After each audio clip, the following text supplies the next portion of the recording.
In our gospel, Jesus prayed to his Father, I pray not only for this, but also for those who will believe in me through their word, so that they may all be one, as you, Father, are in me, and I in you, that they also be in us, that the world may believe that you sent me.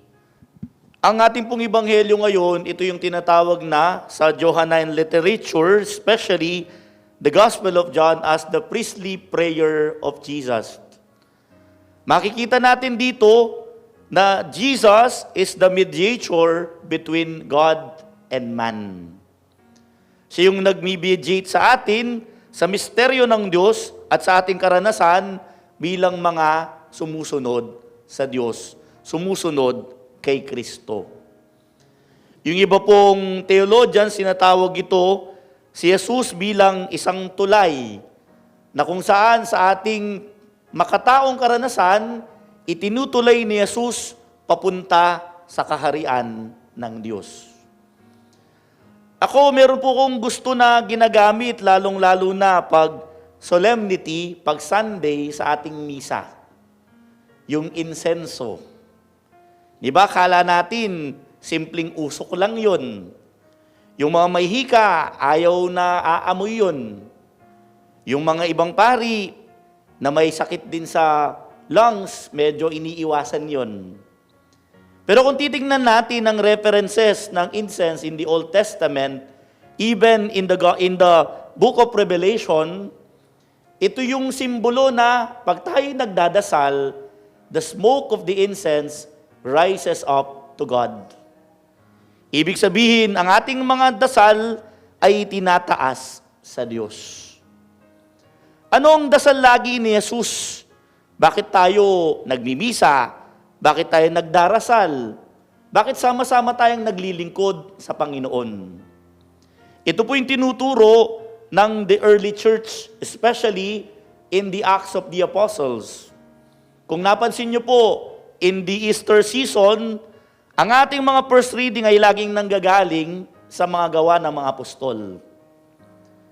And in that book, sinabi ng writer na yon na attributed kay St. Luke that the disciples of Jesus are one in mind and in heart. Paano sila nagiging isa? Isa sila dahil sila'y naniniwala lahat sa Diyos.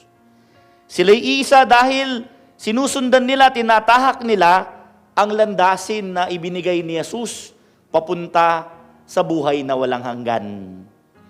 Nagiging isa sila dahil lahat ng kanilang kayamanan pinagtitipon-tipon at yung natipon na yun ibinibigay sa mga balo, sa mga kapos, sa mga nangangailangan. My dear brothers and sisters, it's time we celebrate the holy sacrifice of the Mass. We also become one mind and one heart. We worship the true and living God. And after the celebration of the Mass, we're being reminded to go forth and proclaim that God is alive. Not just in mere words, but more so in our own witnessing. Hindi ko po alam kung napapansin niyo ito. Sa isang taong mabait, sa isang taong sincere, kahit hindi mo siya magsalita, sa kanyang gawa nakikita mo na siya ay kaisa ng Diyos. Paano tayo magiging kaisa ng Diyos? Tatlong bagay. We deepen our relationship with the Lord in prayer. Because in prayer, we enter the holy presence of God. Paano tayo magiging kaisa ng Diyos?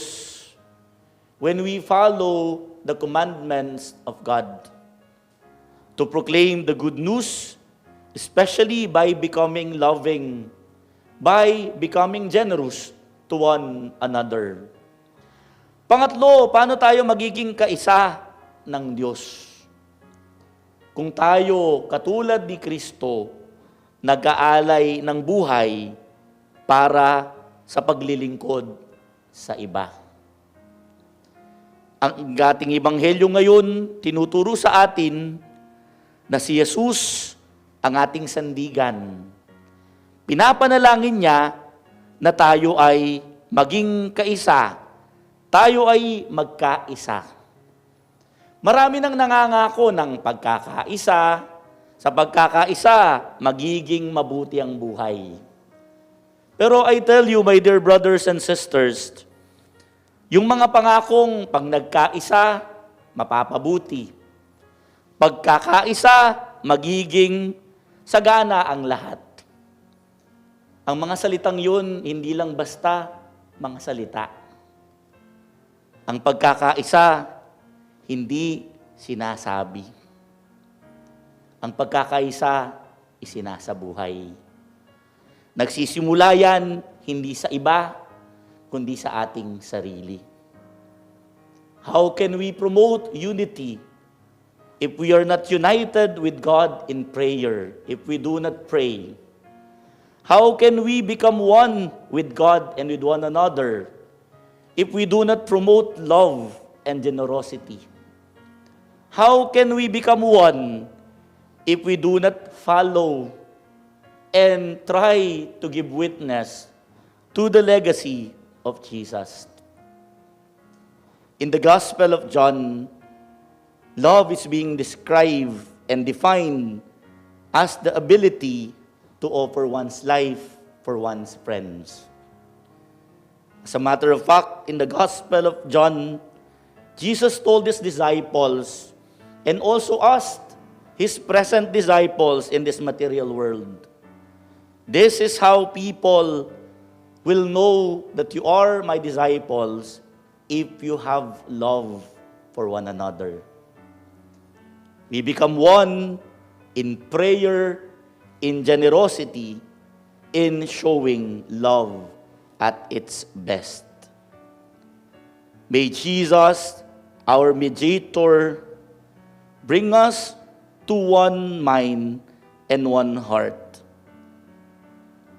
Amen.